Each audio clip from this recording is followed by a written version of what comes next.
दोस्तों, वर्ष 1894 को नौजवान नेता के रूप में सभी मुंडाओं को एकत्र करने वाले, अंग्रेजों से लोहा लेने वाले, अंग्रेजों के बनाए गए घटिया नियमों को हमेशा विरोध करने वाले, महिलाओं, बच्चों सभी को अपनी माटी के लिए लड़ने के लिए प्रेरित करने वाले एक वीर पुरुष थे। वो वीर पुरुष हैं बिरसा मुंडा, जो धरती आबा के रूप में प्रसिद्ध हमारे झारखंड में है। और यह एक ऐसे विभूति है जिसका संस्मरण झारखंड में ना लो तो वह झारखंड की मिट्टी का अस्तित्व धूमिल सा लगता है। जी हाँ दोस्तों, आज हम बिरसा मुंडा के बारे में कुछ बातें करना चाहता हूँ। बिरसा मुंडा का जन्म 15 नवंबर 1875 को हुआ था। वे एक गरीब परिवार के थे। उनके पिता का नाम सोना मुंडा और माता करमी देवी थी। इनका जन्म खूंटी जिले के अलीहातू गांव में हुआ था। शालगा गांव में प्रारंभिक शिक्षा करने के बाद GELL चर्च विद्यालय से इन्होंने पढ़ाई की, पर पढ़ाई के साथ साथ इनका मन हमेशा समाज के यूनाइटेड किंगडम यानी कि अंग्रेजों के शासक द्वारा बनाई गई बुरी दशा के बारे में हमेशा सोचते रहते थे। उन्होंने मुंडा लोगों को अंग्रेजों से मुक्ति पाने के लिए अपना नेतृत्व करना शुरू भी कर दिया। 1894 में छोटा नागपुर के कुछ क्षेत्रों में भयंकर अकाल पड़ गई और महामारियां भी आ गई। और इसी विषम परिस्थिति में बिरसा मुंडा और उनके सहयोगियों ने पीड़ित लोगों तक जाकर उन लोगों के साथ सेवा भावना दिखाई। इन्होंने 1 अक्टूबर 1994 को नौजवान नेता के रूप में उभरना शुरू भी हो गए थे।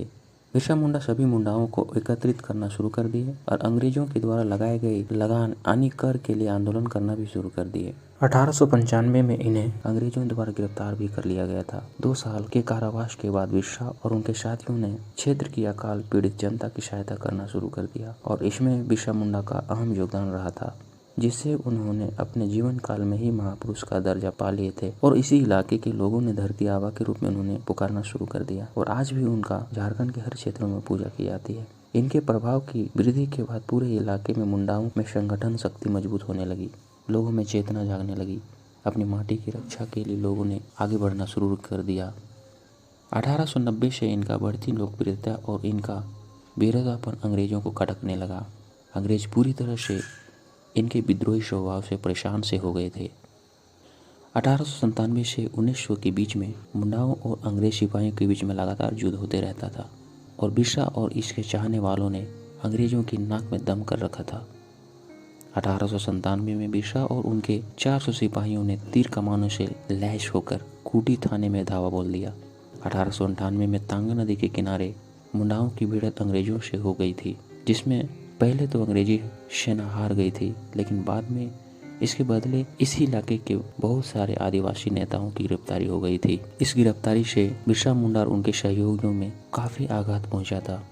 जनवरी 1900 में डोमरी नामक पहाड़ पर एक और संघर्ष हुआ, जिसमें बहुत सी औरतें और बच्चे भी मारे गए थे। उस जगह में बिरसा मुंडा अपनी जनसभा को संबोधित कर रहे थे और लोगों को प्रेरित कर रहे थे। बाद में बिरसा मुंडा के कुछ शिष्यों को भी गिरफ्तारी हो गई थी और अंतिम समय में बिरसा मुंडा भी 3 मार्च 1900 को चक्रधरपुर में गिरफ्तार कर लिए गए। बिरसा की अंतिम सांसें 9 जून 1900 रांची कारागार में बीती। दोस्तों, बताते चलें कि आज बिहार, उड़ीसा, झारखंड, छत्तीसगढ़ और पश्चिम बंगाल के आदिवासी इलाकों में बिरसा मुंडा को भगवान के रूप में पूजा जाता है। इस तरह के महान लोगों की जीवनी हमें मोटिवेशन और इंस्पिरेशन देती है कि जीवन में चाहे कई परेशानियां आए, इससे घबराना हमें नहीं चाहिए, बल्कि डटकर सामना करना चाहिए। उम्र मायने नहीं रखता, लड़ने के लिए एक बच्चे में जज्बा होनी चाहिए। अपने छोटे से जीवन काल में बिरसा मुंडा ने हम झारखंडी लोगों के लिए इतना सारा संघर्ष किया। आज झारखंड का अस्तित्व अगर है तो बिरसा मुंडा का उसमें अहम योगदान है। आज सभी झारखंडियों को उनका यह उपकार बिल्कुल नहीं भूलना चाहिए। भगवान बिरसा मुंडा के लिए 1 लाइक तो बनता है। जोहार, नमस्कार, जय झारखंड।